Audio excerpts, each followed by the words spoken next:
Abra sua Bíblia em Gênesis capítulo 14, verso 21, verso 20, e nós vamos ler apenas uma frase que está no final do verso 20. Gênesis 14, verso 20, apenas a última frase. Para você que não manja muito de Bíblia, Gênesis é o primeiro livro da Bíblia. Não tem como errar, tá? Primeiro livro da Bíblia, capítulo 14, verso 20. Não, eu tenho que falar isso, gente, porque nós estamos acostumados com o smartphone. A gente clica, já vai direto, né? A gente perdeu o prazer de folhear a Bíblia, do barulhinho de folhear a Bíblia. Amém? Abriu aí? Amém? Então, look em mim aqui. Olhe para mim, em inglês. Tá bom? Look for me aqui. Entendeu? Em inglês. O que que diz aí a última frase? Shhh. Se concentra aí, pessoal. E Abraão? De novo, forte. Mais uma vez, com convicção.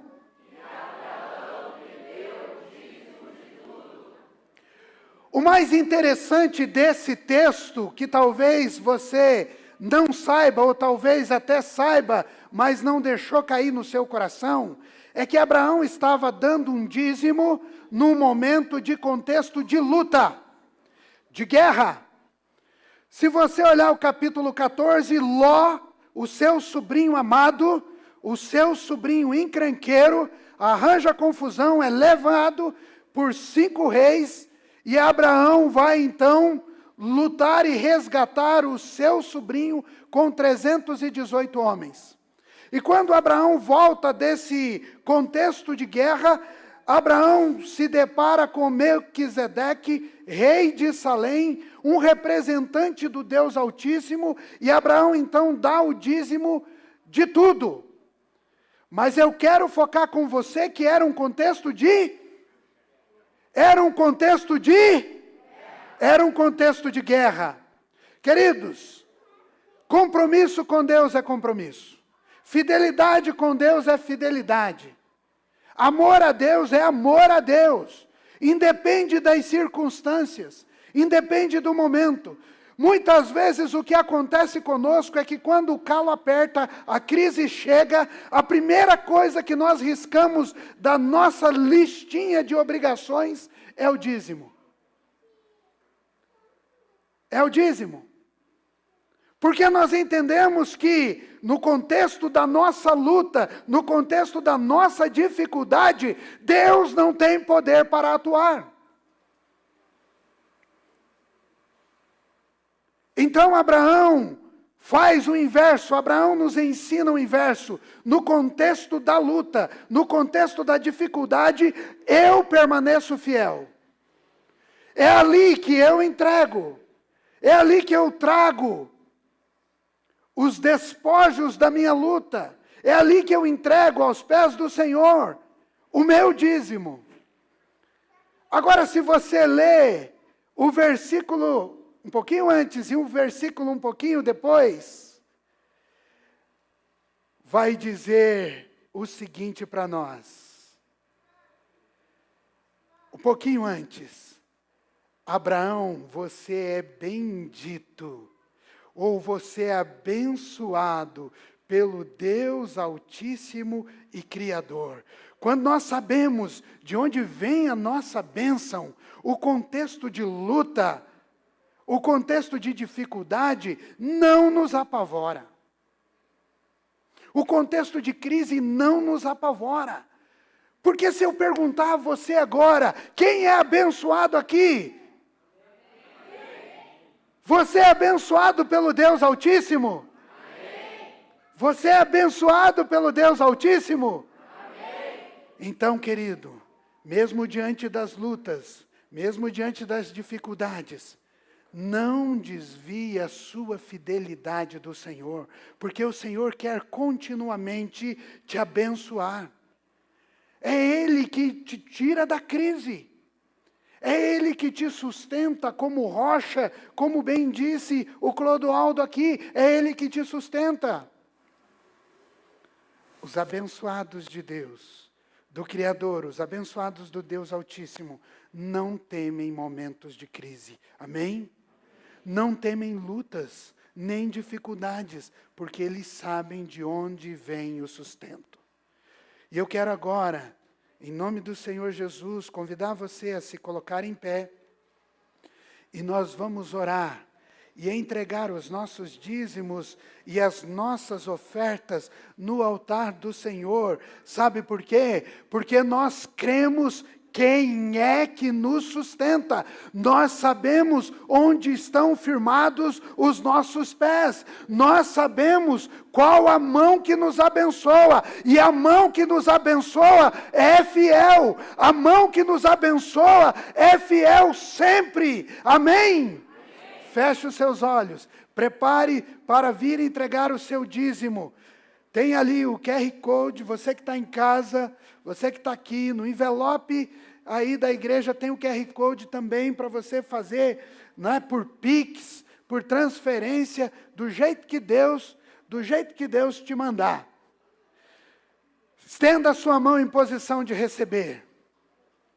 Deus amado, em nome de Jesus, eu declaro, Senhor, não por minhas palavras, mas por tuas palavras que acabamos de ler, nós somos abençoados, filhos do Deus Altíssimo, filho do Deus Altíssimo. Nós somos fiéis ao Senhor. Nós somos fiéis e obedientes ao Senhor. Por isso trazemos com alegria ao altar do Senhor os nossos dízimos. E declaramos agora, Pai, em nome de Jesus, que o Senhor derrame sobre nós uma bênção tal, que dela vos advenha a maior abastança, que dela nos advenha a maior abastança, e declarando que os nossos celeiros serão pequenos para tudo o que o Senhor vai nos dar. Em nome de Jesus. Amém. Amém. Traga o seu dízimo, traga a sua oferta ao altar do Senhor.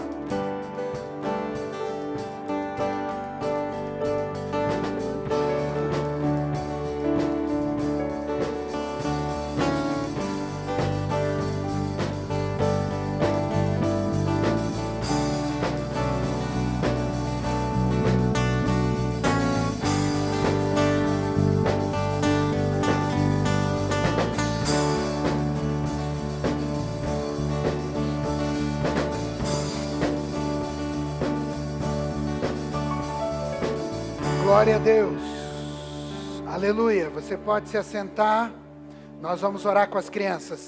Crianças, rapidinho aqui na frente, vamos lá, vamos orar. Uou! E só cresce, e só cresce.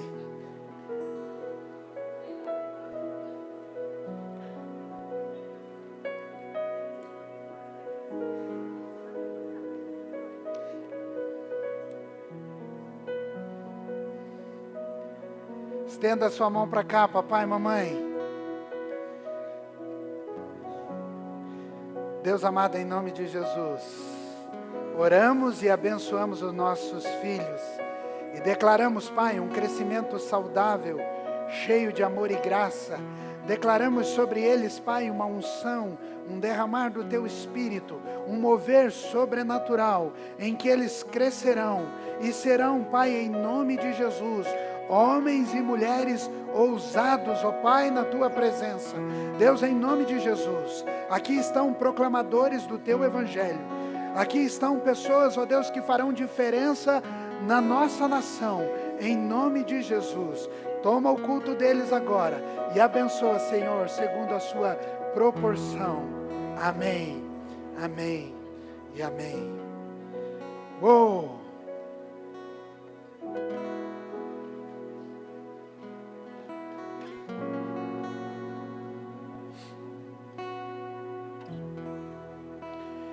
Eu quero orar mais uma vez com você.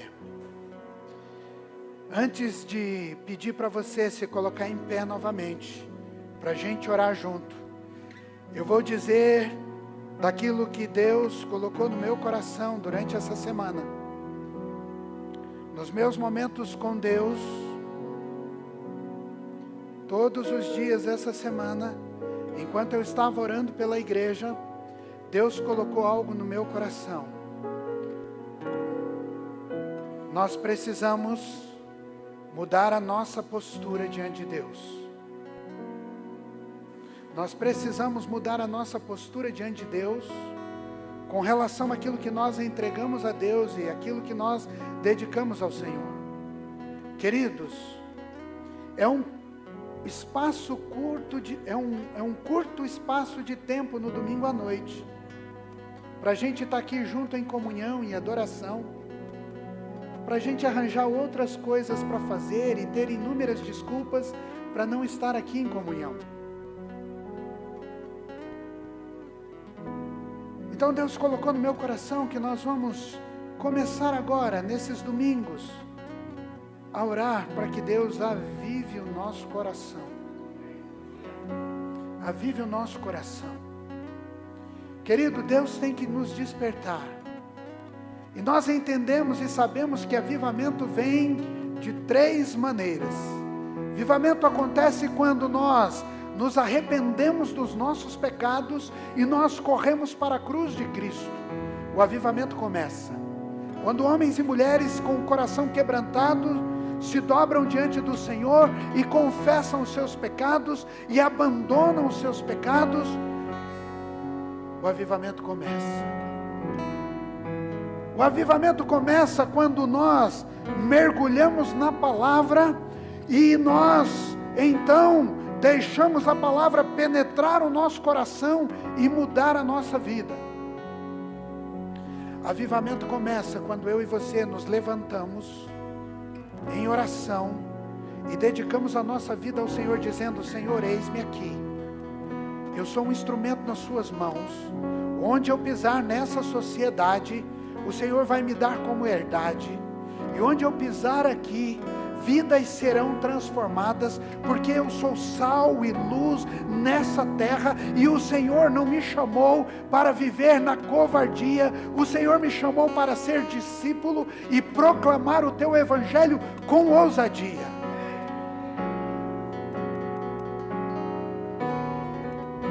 Avivamento começa quando nós, e de 3 eu vou para 4, porque o Espírito Santo soprou o meu coração.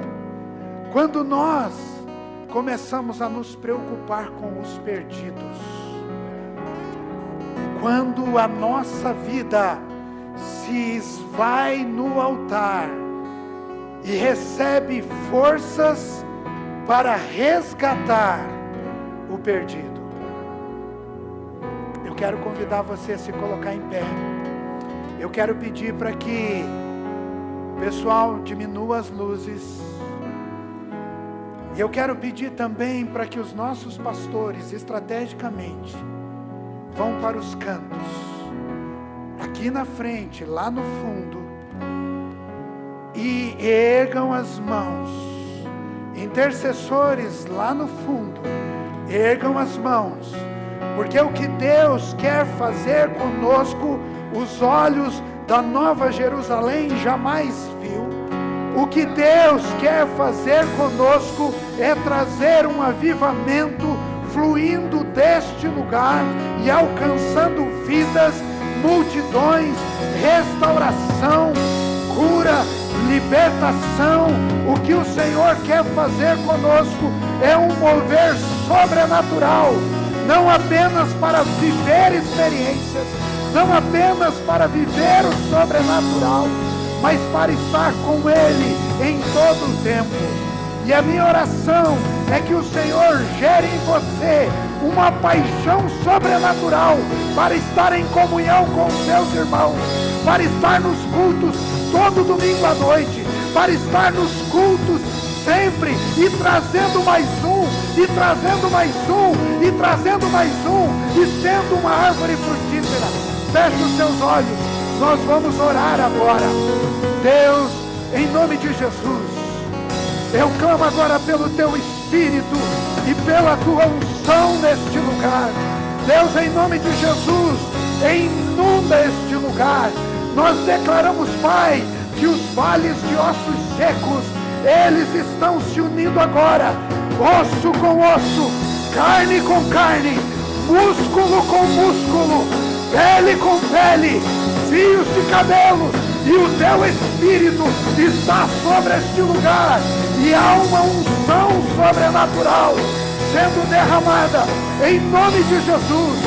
Todos aqueles que estão acovardados serão impactados agora com o espírito de ousadia, com o espírito de destreza, porque o Senhor não nos deu um espírito de covardia. O Senhor não nos deu um espírito de covardia. O Senhor nos chamou para trabalharmos e triunfarmos e recebermos o galardão do tempo devido. E nós clamamos agora em nome de Jesus. Em nome de Jesus, Pai, aviva-nos, aviva-nos, aviva-nos, aviva-nos, aviva-nos, ó Deus. Vem com Teu Espírito Santo agora. Vem com Teu Espírito Santo agora. Deus, nós declaramos quebrada. Nós declaramos quebrado esse rodízio maldito. Nós declaramos quebrado esse rodízio maldito. Nós declaramos quebrado agora esse rodízio maldito. Um domingo eu vou, um domingo eu não vou, um domingo eu adoro, um domingo eu não adoro. Nós declaramos quebrado agora esse rodízio maldito. E Deus, em nome de Jesus, nós clamamos agora para que o Senhor enche este lugar com salvação, com unção, com cura, com libertação. E nós declaramos em nome de Jesus, essa igreja será conhecida como igreja do avivamento pleno e contínuo. Nós declaramos, essa igreja será conhecida como a igreja do avivamento pleno e contínuo, pleno e contínuo, pleno e contínuo, pleno e contínuo, pleno e contínuo, porque onde o Teu Espírito Santo está, onde o Teu Espírito Santo habita, Deus, os ossos se movimentam, um derramar de poder e unção. Pai, em nome de Jesus, em nome de Jesus, nós declaramos quebrado, anulado toda a sentença de destruição sobre nós, porque nós servimos um Deus que vive e resplandece hoje e eternamente, em nome de Jesus, em nome de Jesus, em nome de Jesus, em nome de Jesus.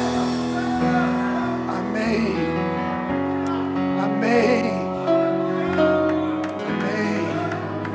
Santo, santo, santo, santo, santo, santo, Espírito Santo, Espírito Santo, Espírito Santo, Espírito Santo. Destrói, Senhor, destrói os gafanhotos. Em nome de Jesus. Em nome de Jesus. Amém. Você pode se assentar.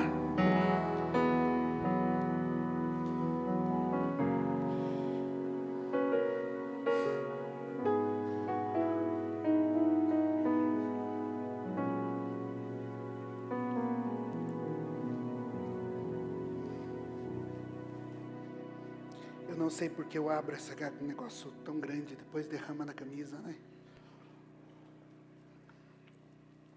Queridos, nós temos que quebrar esse rodízio maldito.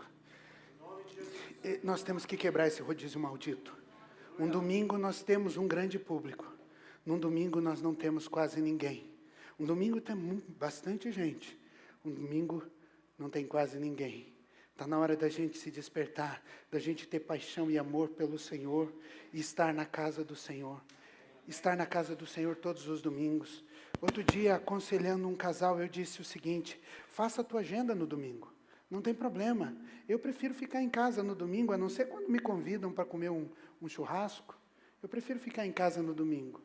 Mas se você tem que sair, faça a sua agenda finalizando na igreja. Se você vai receber visita, vai vir parente, já avisa, 19 horas eu tenho que estar com os meus irmãos, eu tenho um Deus para celebrar, um Deus que me abençoa, que cuida de mim, que me guarda. 19 horas, pode esquecer, eu vou pegar você e você vai junto comigo. Entende? Querido, está na hora da gente se apaixonar por Jesus de verdade. Sabe, a nossa canção, como diz aquela canção, não pode ser apenas uma canção dos lábios. Tem que ser algo da gente viver verdadeiramente. Amém? Amém? Muito bem, nós vamos orar mais domingos por isso. Porque eu creio, nós temos capacidade de termos aqui o nosso culto com uns 300 pessoas. Eu sei que nós temos capacidade para ter 2 cultos. É só a gente despertar. Em nome de Jesus. Amém? Eu quero que você abra a sua Bíblia em Gênesis capítulo 15, permaneça com ela aberta, em Gênesis capítulo 15, daqui a pouco nós vamos ler esse texto, tá? Não ainda, nós vamos ler esse texto. Permaneça aí com a Bíblia aberta em Gênesis capítulo 15. O som está chegando bem para vocês, está dando um eco aqui de vez em quando, movimenta aí os motores, os botões e etc. O que eu vou começar falando agora tem tudo a ver com tudo que a gente viu até agora aqui no culto. O Espírito Santo sincroniza todas as coisas. Você já viu um urubu de perto? Eu já vi. Não é uma ave muito bonita. Eu não sou especialista em aves, a não ser nos galináceos fritos, né, com a pele crocante, esses, né, a gente até entende um pouquinho. Está dando um eco aqui para mim, Wellington. Aqui no meu ouvido está dando um eco. Não sei de onde está vindo essas vozes. Como eu disse a você, eu não sou especialista em ave. Em que pese, os mascotes dos meus 2 times são aves.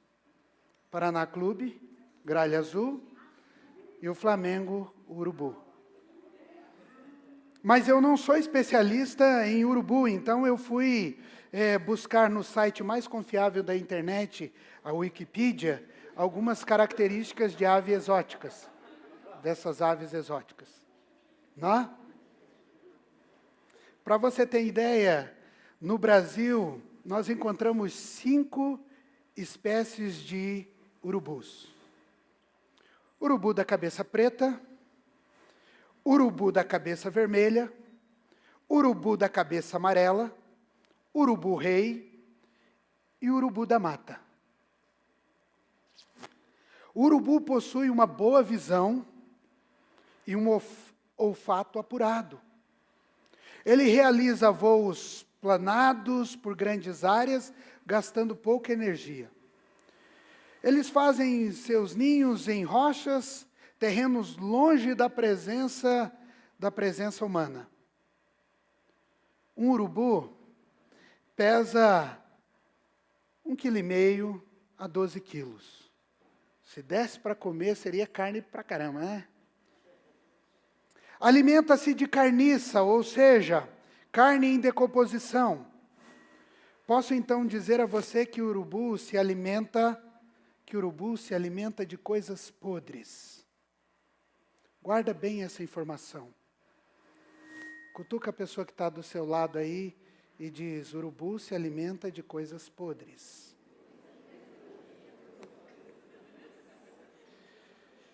Em áreas habitadas por humanos, eles também se alimentam de matéria em decomposição em depósitos de lixo. Por fim, eu só posso dizer do urubu, quando não símbolo do Flamengo, é uma ave muito feia e muito nojenta. Agora abra sua Bíblia lá em Gênesis capítulo 15, nós vamos ler do 1 ao 11 e depois os versos 17 e 18. Amém? Depois dessas coisas, o Senhor falou a Abraão numa visão: não tenha medo, Abraão, eu sou o seu escudo, grande será a sua recompensa. Mas Abraão perguntou: ó soberano Senhor, que me deras se continuo sem filho, e o herdeiro de que possuo é Eliezer de Damasco? E acrescentou: tu não me deste filho algum, um servo da minha casa será o meu herdeiro.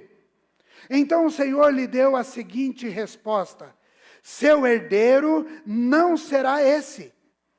Um filho gerado por você mesmo será o seu herdeiro. Levando-o então para fora da tenda, disse-lhe: olhe para o céu e conte as estrelas, se for capaz de contá-las. E prosseguiu: assim será a sua descendência. Abraão creu no Senhor e isso lhe foi creditado como justiça. Disse-lhe ainda: eu sou o Senhor que te tirei do Ur dos Caldeus para dar a você esta terra como herança. Perguntou-lhe Abraão: ó soberano Senhor, como posso saber que tomarei posse dela? Respondeu-lhe o Senhor: traga-me uma novilha, uma cabra, um carneiro, todos com 3 anos de vida, também uma pomba e um pombinho. Abraão trouxe todos esses animais, cortou ao meio e colocou cada metade em frente uma à outra. Os urubus, porém, as aves, porém, ele não cortou. Os urubus, aves de rapina, começaram a descer sobre os cadáveres, mas Abraão os enxotava. Olha para a pessoa que está do teu lado e diz assim: espante os urubus da sua vida. Agora fala com convicção, dando um chacoalhão nele para ele acordar.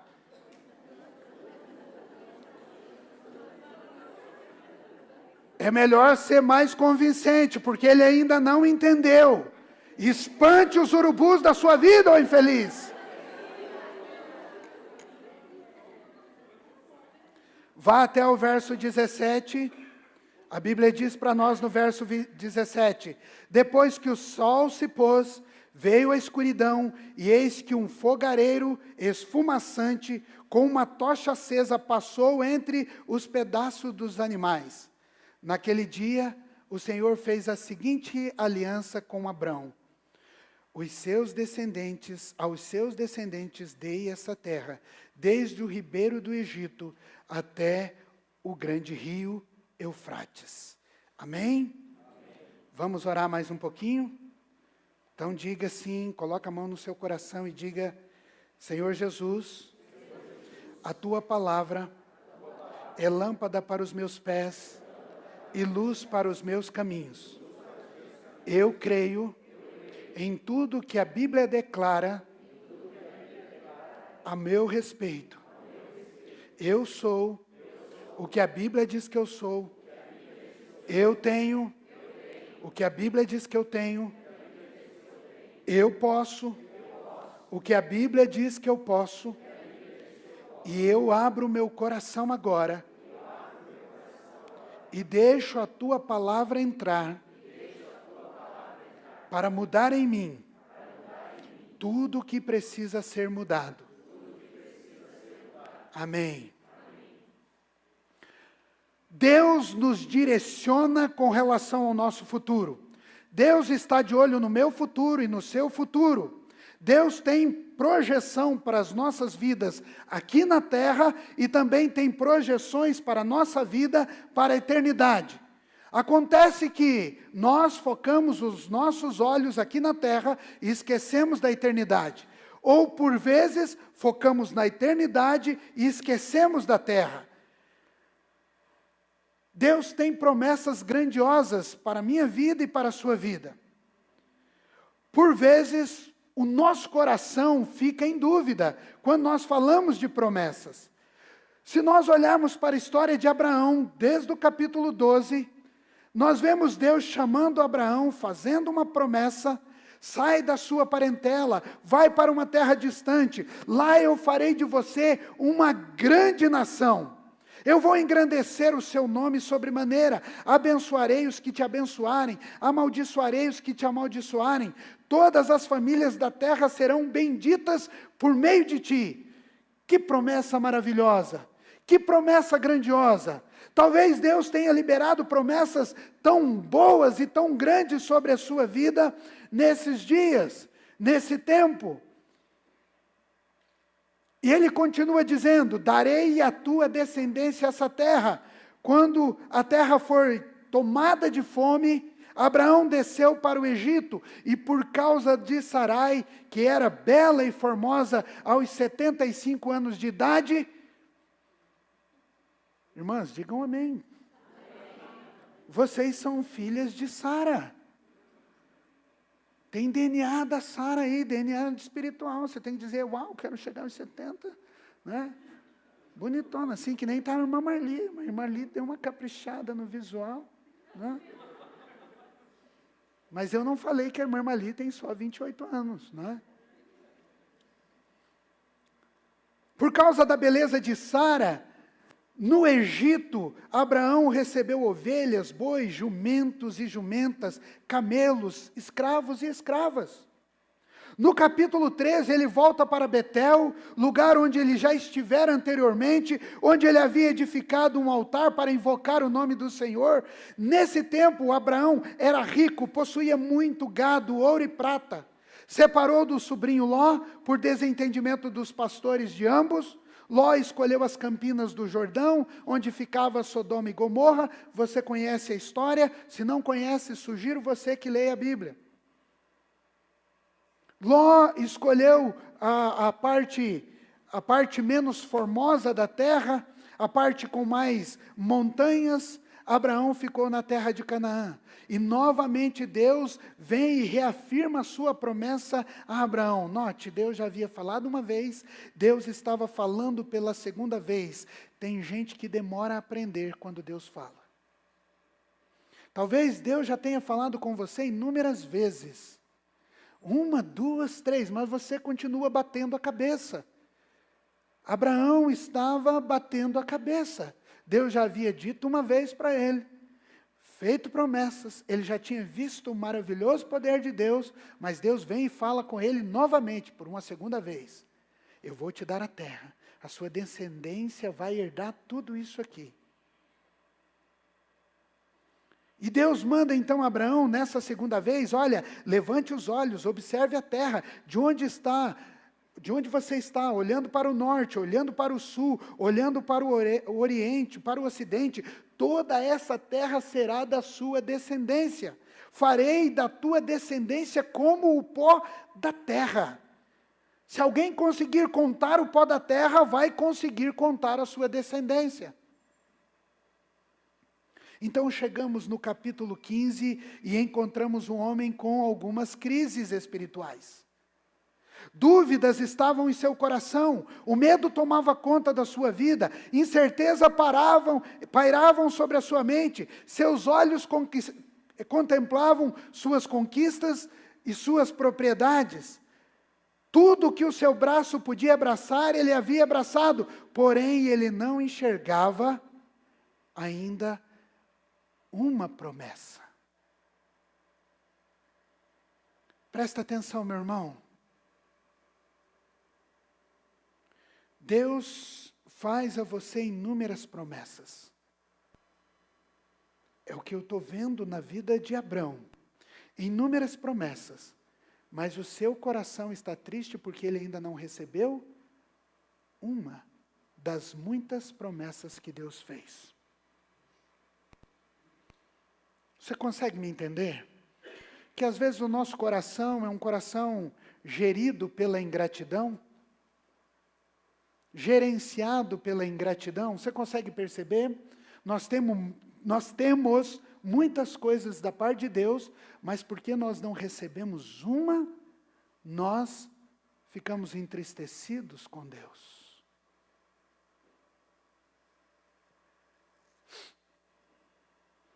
Ele ainda não havia contemplado uma promessa. A de ser pai de uma geração. Ele não tinha descendentes. Ele contemplava apenas o agora, aquilo que os seus olhos carnais viam ao seu redor. Queridos, por vezes é assim que nós estamos vivendo nossa vida cristã, cercados de muitas dúvidas, de incertezas, tomados pelas crises. Presta atenção, frasezinha de Facebook, para na hora que você tirar a selfie aqui com os irmãos, postar na rede social.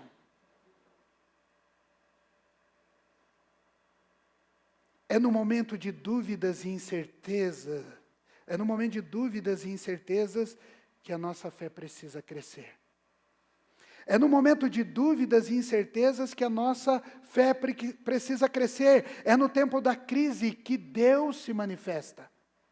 É no tempo de crise que Deus se manifesta. Então, em uma visão, como diz o versículo 1 para nós, acompanhe aí. O versículo diz que Deus apareceu a Abrão em uma visão e disse a ele: não tenha medo. Não tenha medo, eu sou o teu escudo, eu sou o seu galardão será muito grande. Então o que nós vemos nesse primeiro verso? Uma ordem e duas promessas. A ordem é não tenha medo, e essa é uma expressão recorrente na Bíblia. Parece, ao meu ver, que Deus se preocupa quando o medo toma conta do meu e do seu coração. A expressão não tenha medo, ela é recorrente em toda a Bíblia. Deus se preocupa quando o meu e o seu coração é tomado de medo. Isaías capítulo 41, verso 10, não temas, porque eu sou contigo, não te assombres, porque eu sou teu Deus, eu te fortaleço, eu te ajudo, eu te sustento com a minha destra.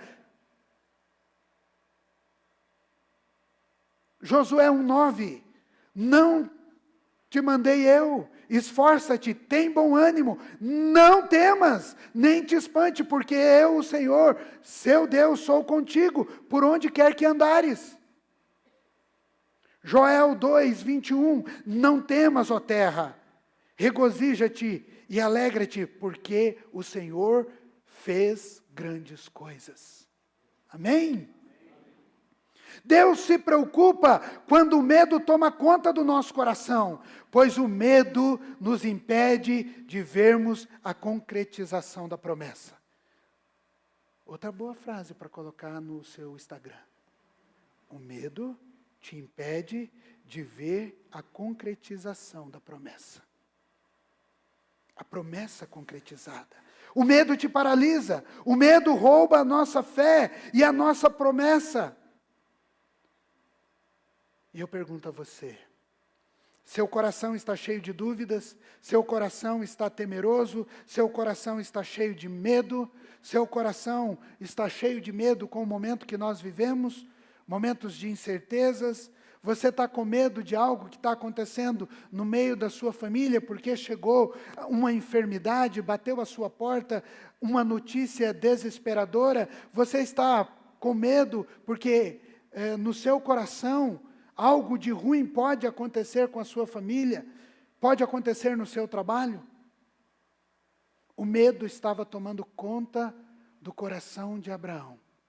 Mesmo diante de Abrão, mesmo diante de muitas promessas, mesmo diante de um enriquecimento por parte de Deus na sua vida, mesmo com prosperidade ao seu lado, ele estava com medo de morrer sem ver a promessa se cumprindo. E qual era a promessa? De ter um descendente nascido da sua casa, da sua própria carne. O versículo 2 e 3 faz esse apontamento para nós, que o medo de Abraão era de continuar sem filho. Deus, eu continuo sem filho. A mim o Senhor não deu descendentes. A mim o Senhor não concedeu filho. Eu terei que passar tudo o que conquistei para o servo nascido em minha casa, Eliezer. A ironia de tudo, sabe o que é? É que Eliezer significa Deus, socorro.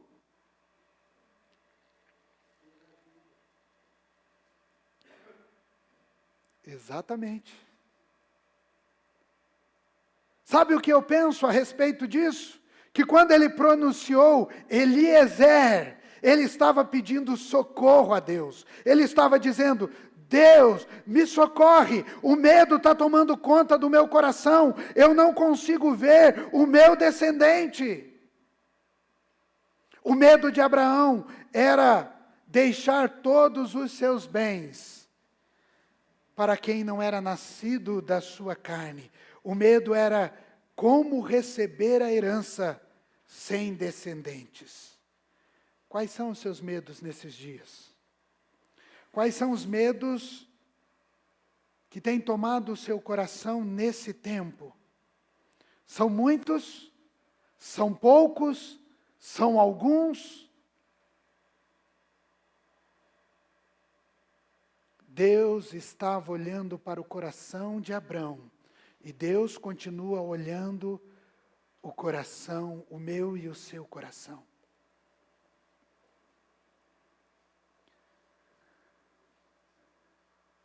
Lá no capítulo 14, quando Agar sai da tenda ou do arraial de Abrão e vai, ela encontra um poço, e o nome do poço era El Roi, o Deus que tudo vê. O El Roi, o Deus que tudo vê, vê o seu coração. O mais interessante que aconteceu com Agar, eu estou retrocedendo um pouco na história, é que ela diz na beirada daquele poço: eu vi o Deus que tudo vê. Uau! Que o Espírito Santo tire dos nossos olhos as escamas, para a gente poder ver o Deus que tudo vê. E aí, quando nós olharmos para o Deus, ou a gente ver o Deus que tudo vê, o medo vai embora, o temor foge. Então, no capítulo seguinte, nos versos seguintes, 4 e 6, as coisas começam a mudar na vida de Abrão. O verso 4, Deus declara que o filho da promessa seria da carne de Abraão, seria verdadeiramente da sua casa, seria descendente dele, gerado nele e por ele. O Senhor conduz Abraão para fora da tenda. Deus mostra a ele as estrelas dos céus. Deus dá uma ordem a Abraão: conte as estrelas dos céus. Será que você é capaz de contá-las uma a uma? Assim como as estrelas dos céus, assim será a sua descendência. E eu posso pensar aqui em duas coisas muito importantes para nós. A primeira questão é a questão numérica. Deus estava mostrando para Abraão que a sua descendência seria incontável. Porque eu desafio você a sair em um retiro para um campo. Aqui na cidade você não vai conseguir fazer isso. Mas ir para um retiro em um campo, onde é tomado de escuridão, olhar para os céus e contar as estrelas. Quando você chegar lá pela 100ª estrela, se é que você pode fazer isso, você já vai ter pulado muitas estrelas, vai ter perdido a rota de contagem e vai querer começar tudo de novo, porque é impossível contar as estrelas. Mas há uma segunda questão aqui, que eu penso particularmente que quando Abraão olha para as estrelas, Deus está dizendo, a sua geração será numerosa, mas também será brilhante, será grandiosa, será reluzente, será intensa. Quando olhamos para o céu, nós vemos o brilho das estrelas, cada uma delas com o seu brilho próprio. Querido, Deus não promete pouca coisa aos seus. Enquanto eu bebo água, você diz amém. Porque eu disse algo importante aqui, você não percebeu. Deus não promete pouca coisa aos seus. Deus não promete poucas coisas. Querido, as promessas de Deus para a sua vida são grandiosas, são poderosas. A promessa de Deus sobre a sua vida vai reluzir, os outros vão ver. E nós não estamos falando que vai lançar inveja em outros, vai ser testemunho do poder e da grandeza de Deus, porque para Ele são todas as coisas, para Ele é toda a glória, toda a honra e toda a glória, é para Ele. E é Ele que faz. A promessa de Deus não é superficial, a promessa de Deus é intensa. Queridos, quando Deus nos promete algo, Deus nos promete coisas grandiosas, coisas intensas. Então eu fico em crise quando as promessas de Deus ministradas por alguns, ou por um profeta mal intencionado, é superficial, é rasa. Deus está preocupado com o seu relacionamento aqui na terra? Relacionamento afetivo? Sim, mas Ele também está preocupado com o relacionamento para a eternidade. Deus está preocupado com as suas questões financeiras aqui na terra? Sim, mas Ele está também preocupado com que você se ajunte tesouro no céu. São promessas grandiosas, poderosas. Ora, aquele que é poderoso para fazer tudo mais, abundante, além daquilo que pedimos ou pensamos, segundo o poder que nós opera, Efésios 3:20. Tudo aquilo que Deus promete a você, será maior e mais intenso do que você imagina. O verso 6 é algo surpreendente para nós. Ele diz: Abraão creu no Senhor, e isso lhe foi creditado como justiça. Gênesis 15:6. Desde o capítulo 12, presta bem atenção, desde o capítulo 12 de Gênesis, Deus faz várias promessas a Abraão. Mas aqui, no capítulo 15, no verso 6, é a primeira vez que a gente ouve a Bíblia relatando, dizendo que Abraão creu. Será, pastor? Depois você confere em casa. Depois você confere em casa, tarefinha para casa. Aqui no capítulo 15, foi a primeira vez que ele disse que Abraão creu, ou que a Bíblia diz que ele creu. Até aqui, ele só obedecia. Presta atenção. Sai da sua parentela e vai para uma terra que eu te mostrarei. Ele foi. Ele acreditou? Não. Ele obedeceu. Eu te farei pai de uma grande nação, te darei bens e materiais. Ele acreditou? Não. Ele obedeceu. Vai para o Egito. Ele foi. Ele creu? Não, ele obedeceu. Aí, o Ney, recém-formado em teologia, me abre o livro de Hebreus e diz assim: pastor, mas aqui diz que Abraão é cheio de fé. A Bíblia está dizendo que ele creu, e creu é diferente de ter fé. Outra coisa, Hebreus foi escrito há mais de 1000 anos depois. Quase 1000 anos depois de Abraão. 400 e poucos anos. Pentateuco estava mais perto. Mas eu quero dizer para você que às vezes, meus irmãos, e quando eu observei isso, Deus trouxe lágrimas aos meus olhos. Sabe por quê? Porque às vezes nós precisamos apenas obedecer para ser abençoado. Às vezes nós precisamos só obedecer. Obedecemos e Deus fará o resto. Algumas vezes na vida você vai precisar apenas obedecer. Eu tenho o controle. Eu posso te abençoar. Só obedeça. Deus está dizendo para você nessa noite, só obedeça. Só obedeça. Então Abraão creu. Uma definição de crer é convencer-se.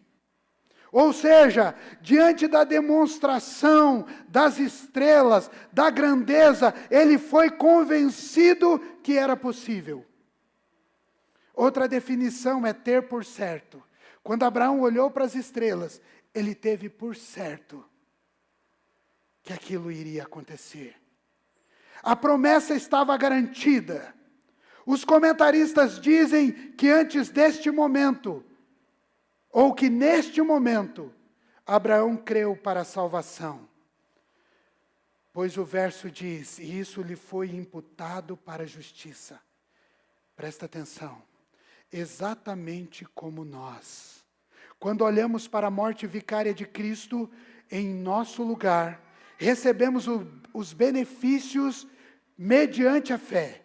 Olha o que diz Romanos 4, 22 e 24 para nós. Em consequência, isso lhe foi também creditado com justiça. As palavras lhe foi creditado. Não foram escritas apenas para ele, mas também para nós, a quem Deus creditará justiça, para nós que cremos naquele que ressuscitou dos mortos, Jesus, o nosso Senhor. Você entendeu isso aqui? Porque às vezes o pastor coloca esses versículos e você deve pensar, por que o pastor colocou esse versículo? Ele está dizendo que quando nós olhamos para a cruz, e a gente crê no poder de Cristo, na cruz do Calvário, na ressurreição de Cristo, isso é imputado em nós para a salvação. Vamos caminhar ainda um pouquinho mais com Abraão. Já no verso 8, nós vemos a dúvida que toma conta do coração de Abraão. Como poderei eu possuir essa terra? Não escapamos das dúvidas, nós não escapamos das dúvidas. Mesmo diante de grandes promessas de Deus, mesmo sabendo que Ele é o autor das promessas, nosso coração pode ser tomado de dúvidas. Quero fazer um comentário particular com você. Eu gosto muito da Bíblia. E eu leio sistematicamente a Bíblia. E uma das coisas fantásticas da Bíblia é que ela não esconde a fragilidade dos grandes homens de Deus. Ela não esconde a fragilidade de Abraão. Ela não esconde o temor que havia no coração dele. Ela não esconde o medo, a dúvida que pairava sobre ele. Quando eu olho para os homens de Deus, com suas fragilidades, isso não pode ser para mim uma muleta, uma desculpa. Mas tem que ser para mim algo em que eu possa apoiar os meus pés e declarar, se foi possível para um homem que teve tantas dúvidas no seu coração, é possível para mim também. É possível que aconteça comigo também. E por quê, meus irmãos? Porque é o mesmo Deus, Ele é imutável, Ele não tem sombra de variação, Ele é fiel, Ele continua sendo Deus, Ele está no controle, as suas mãos estão estendidas sobre nós, Deus é Deus, o Deus de Abraão continua sendo Deus. Amém? A dúvida de Abraão era com relação ao tempo. Quando terei a promessa cumprida? Quando eu vou ver isso acontecer? O tempo de Deus não era o mesmo tempo de Abraão. Nosso tempo não é o mesmo tempo de Deus. Você está acostumado com micro-ondas e Wi-Fi. Deus não é dirigido pela instantaneidade. Instantaneidade. Eu coloco essas palavras difíceis para ser desafiado.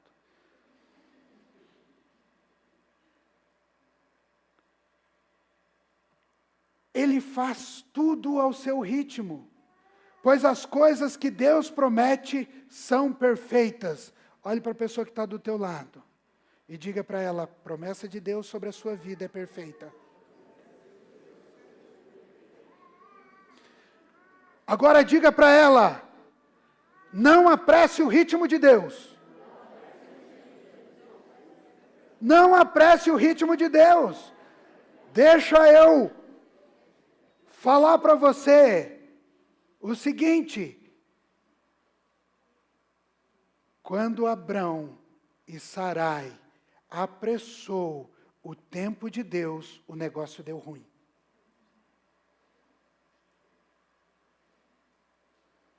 Você conhece a história? Vocês conhecem a história? O negócio deu ruim. Eles apressaram o tempo de Deus. Deus tinha dito, olha, você vai ser pai de uma grande nação. Pode ser com 75, ou pode ser aos 99, ou pode ser aos 100. Não importa, você vai ser pai de uma grande nação. Sara, ou Sarai, tem aquela grande ideia, e diz para Abrão, pega a nossa serva Agar, a egípcia, que nós ganhamos do rei lá quando a gente esteve no Egito, deita-se com ela, tem um filho, e ele vai ser a nossa descendência. O negócio deu ruim.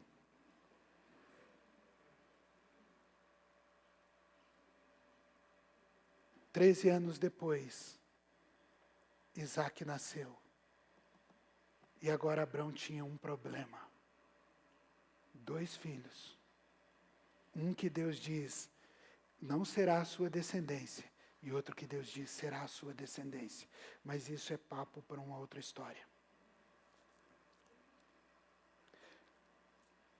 Deus pede então a Abraão para imolar alguns animais. Uma novilha, uma cabra, um cordeiro, todos de 3 anos. Mais um pombo, ou uma pomba e um pombinho. E tomando os animais maiores, partiu no meio. A pomba e o pombinho, ele não partiu. Colocou cada metade em frente uma da outra. Isso não era um sacrifício de adoração. Não era um holocausto de culto. Não era um sacrifício para expiação de pecado. Não era um sacrifício de gratidão. Aqui especificamente era um pacto, uma aliança que estava sendo feita. Um contrato entre Deus e Abrão. Naquela época, os contratos eram firmados entre os homens dessa maneira. Eles escolhiam um animal, partiam o animal, e aí aqueles que estavam se aliançando passavam entre o meio dos animais. E quando eles passavam no meio dos animais, eles estavam dizendo o seguinte, se você quebrar a aliança, vai acontecer com você o que aconteceu com esse animal. Ou com esses animais. Você está entendendo?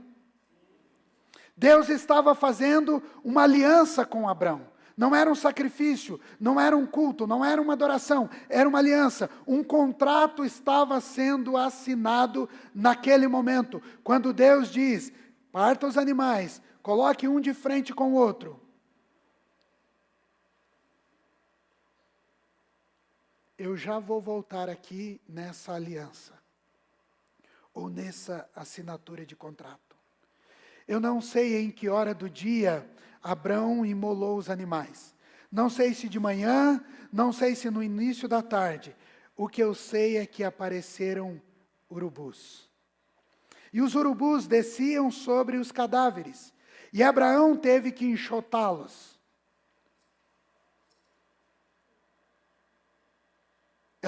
Os urubus queriam atrapalhar a aliança de Deus com Abraão.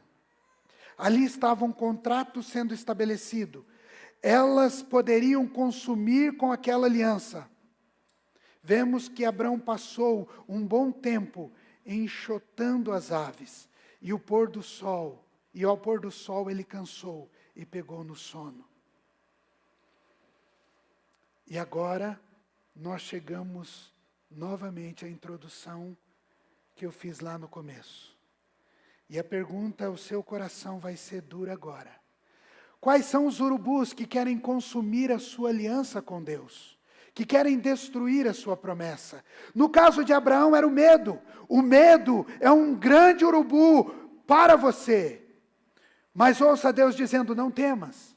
Para Abraão a dúvida era um grande urubu. A dúvida também é um urubu para você. Apegue-se nas firmes promessas que o Senhor lhe deu. O urubu que voa sobre você é o pecado e hábitos que impedem você de ver a visão de Deus. Confesse-os, espante-os da sua vida. Os urubus que estão tentando roubar você, urubus que estão tentando roubar a sua fé, espante-os.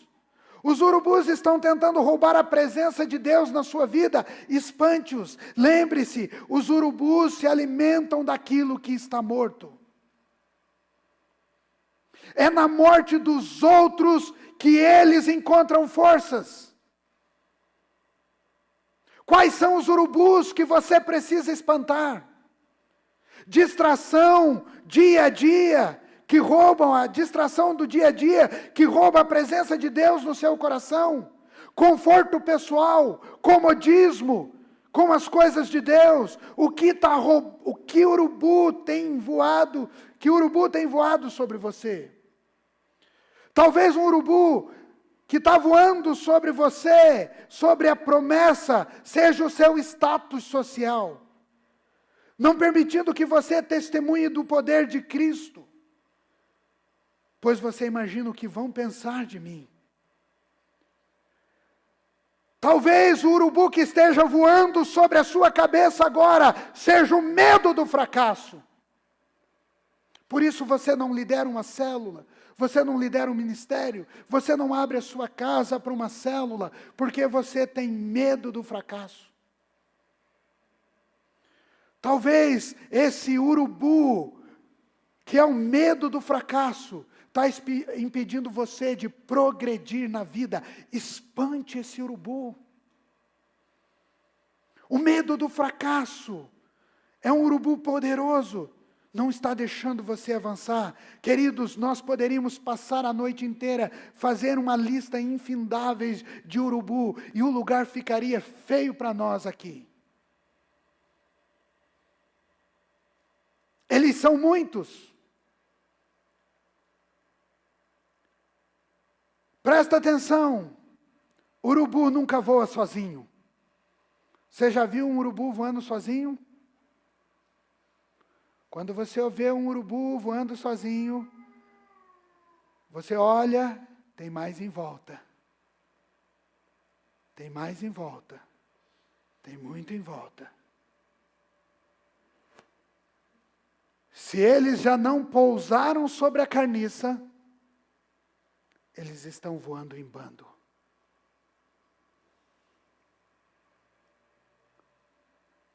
Espante um urubu agora. Espante outro, e espante outro, e espante outro. Espante quanto precisar espantar. Porque Deus da promessa fez uma aliança com você, e é uma aliança inquebrável. E o que você precisa fazer é espantar os urubus que estão te segurando. Talvez um urubu que esteja te segurando e te puxando para trás seja a falta de perdão. Talvez um urubu que esteja te segurando seja um relacionamento ainda não resolvido. Talvez o urubu que esteja voando sobre a sua cabeça seja um pecado não confessado. Lembre-se, urubu come o que é podre. E presta atenção, você é feitura de Deus, você é obra divina. A podridão não pode habitar em você. Eu diria amém se eu tivesse sentado. Espante os urubus que querem roubar a sua aliança com Deus. Seu contrato foi assinado na cruz do Calvário. Quando vocês estavam mortos em pecados e na incircuncisão da carne, Deus os vivificou juntamente com Cristo. Ele nos perdoou de todas as transgressões. Cancelou a escrita de dívida que consistia em ordenanças que nos eram contrárias. Ele removeu, pregando-a na cruz, e tendo despojado os poderes, as autoridades, fez deles um espetáculo público, triunfando sobre elas na cruz. Os urubus não podem consumir esta aliança, nem podem destruir essa promessa. Você precisa apenas enxotá-los e declarar: eu sou livre, eu sou nova criatura. Então vamos voltar aos versículos 17 e 18 para nós encerrarmos. Depois que se pôs o sol e veio a escuridão, eis que um fogareiro esfumaçante, com uma tocha acesa, passou por entre os pedaços dos animais. Naquele dia, Deus fez a seguinte aliança com Abraão: os seus descendentes dei essa terra, desde o ribeiro do Egito até o grande rio Eufrates. Queridos, lembram que eu falei?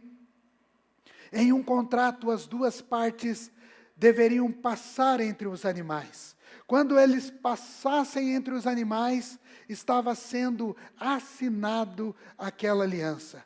Mas aqui, apenas uma pessoa passou entre os animais. Quem foi? Oi? Apenas uma pessoa passou entre os animais. Quem foi? Deus. E você pode perguntar: mas por que Abraão não passou?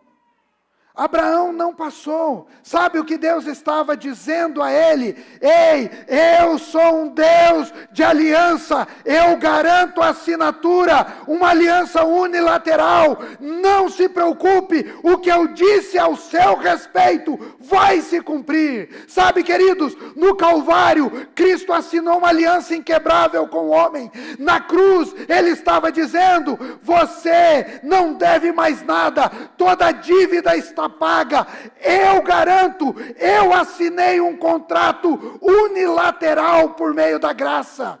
O que Abraão precisou fazer? Apenas crer. O que eu e você precisamos fazer? Apenas crer. Crer que a promessa de vida eterna nos é garantida na cruz. Crer que a promessa de nova vida nos é garantida na cruz. Crer que somos herdeiros da promessa dada na cruz. Apenas crer. Clodoaldo, vem para cá, meu irmão, com a sua equipe. E eu quero convidar você a fechar os seus olhos, para podermos encerrar esse tempo de culto, de adoração. E a minha oração é que Deus tenha ministrado ao seu coração, nesse tempo de forma tão poderosa. E que você, ao sair daqui, vai sair espantando urubus, mesmo no meio da noite.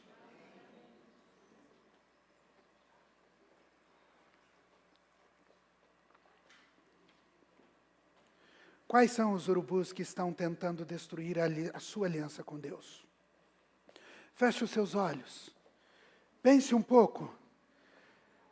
Feche os seus olhos. Pense um pouco. Quais são os urubus que estão tentando destruir a sua aliança com Deus? Comece a espantar os urubus. Creia na palavra que Deus liberou sobre você hoje. Deus liberou uma promessa sobre nós nessa noite, dizendo que as nossas dores seriam destruídas, que onde houvesse sequidão, haveria um fluir de águas. Deus liberou sobre nós uma palavra dizendo que os vales dos ossos secos do vale dos ossos secos levantarão um grande exército. Você foi ministrado aqui de forma particular e provavelmente alguém liberou uma promessa sobre você, sendo boca de Deus sobre a sua vida. O que você precisa fazer? Não tenha medo, não duvide. A promessa pode até demorar, pois o tempo de Deus não é o nosso tempo. O relógio de Deus trabalha de forma diferente. O que você precisa fazer é crer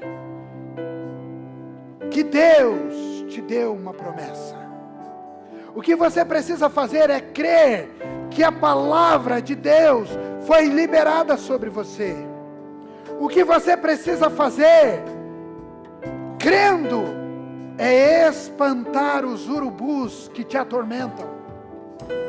O que você precisa fazer é enxotar os urubus que se alimentam do que é podre na sua vida, do que está em deterioração na sua vida. Ele garante,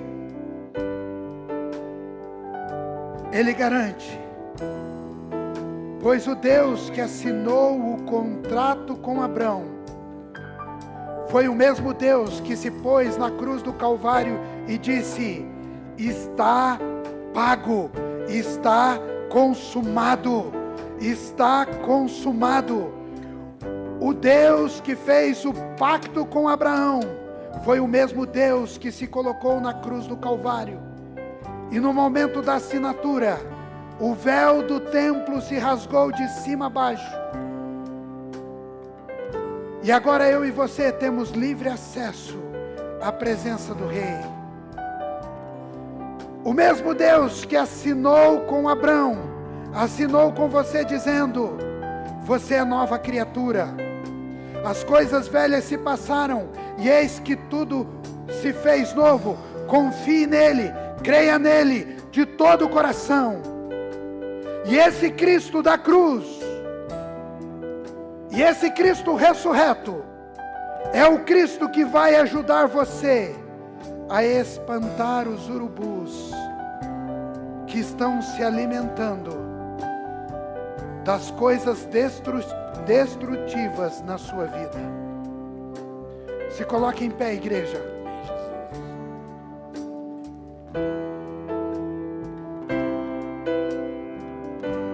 Enquanto Clodoaldo vai cantando, eu quero orar com você. Talvez você precise entregar a sua vida a Jesus. Talvez você precise retornar para a casa do Pai. Talvez você precise rever as suas alianças. E esse é o momento. Enquanto o Clodoaldo vai cantando, você que entendeu que essa palavra foi para você, você vai sair do seu lugar e vai vir aqui à frente. As câmeras vão estar no Clodoaldo, no Paulo, nos músicos, e nós vamos orar juntos. Eu estou descendo para orar com você.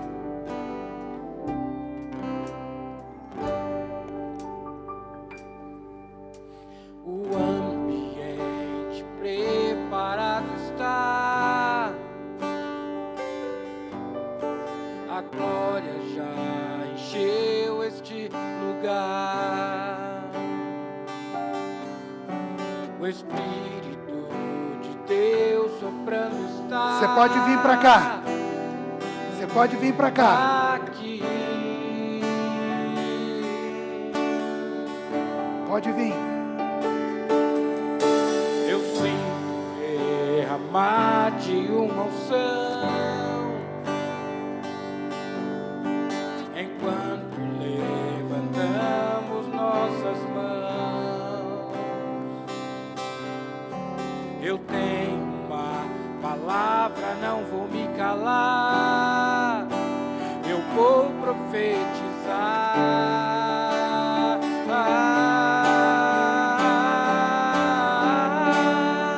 Profetizo uma palavra de cura sobre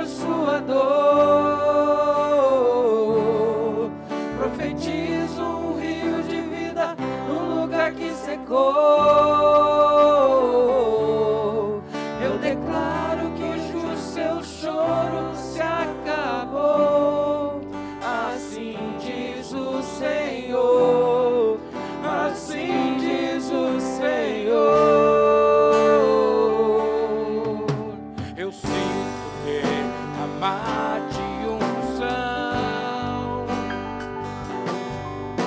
Enquanto levantamos nossas mãos, eu tenho uma palavra, eu tenho uma palavra, não vou me calar, eu vou profetizar.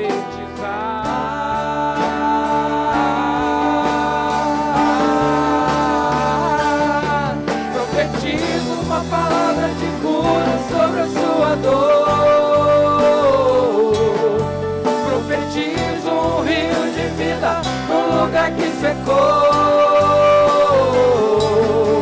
Eu declaro que hoje o seu choro se acabou. Assim diz o Senhor, assim diz o Senhor. Profetizo uma palavra de cura sobre a sua dor. Profetizo um rio de vida num lugar que secou. Eu declaro que hoje o seu choro se acabou. Assim diz o Senhor, assim diz o Senhor.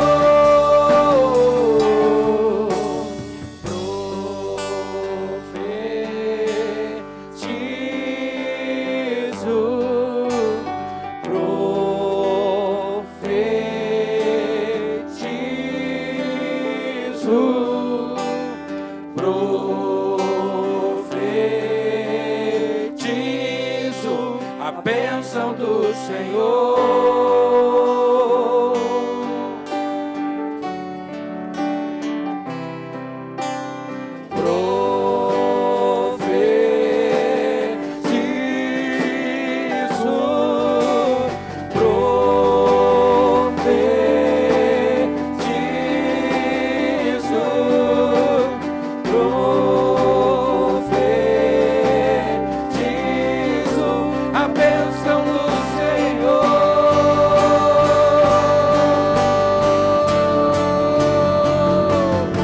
Profetizo uma palavra de cura sobre a sua dor. Profetizo um rio de vida no lugar que secou. Eu declaro que hoje o seu choro se acabou. Assim diz o Senhor, assim diz o Senhor. Profetizo uma palavra de cura sobre a sua dor. Seja curado em nome de Jesus. Profetizo um rio de vida no lugar que secou. Eu declaro que hoje o seu choro se acabou. Assim diz o Senhor, assim diz o Senhor, assim diz o Senhor, assim diz o Senhor.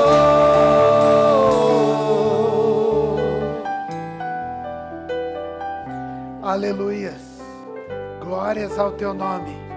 Exaltado seja o Rei dos Reis, Senhor dos Senhores. Santo, santo, santo, santo, santo, santo, santo é o teu nome. Glórias a ti, Senhor. Nós cremos, Pai. Nós cremos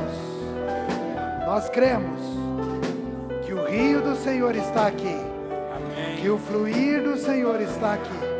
Pai, em nome de Jesus. Em nome de Jesus. Em nome de Jesus. Estenda a sua mão em posição de receber. E nós declaramos agora uma semana abençoada sobre a vida dos nossos irmãos.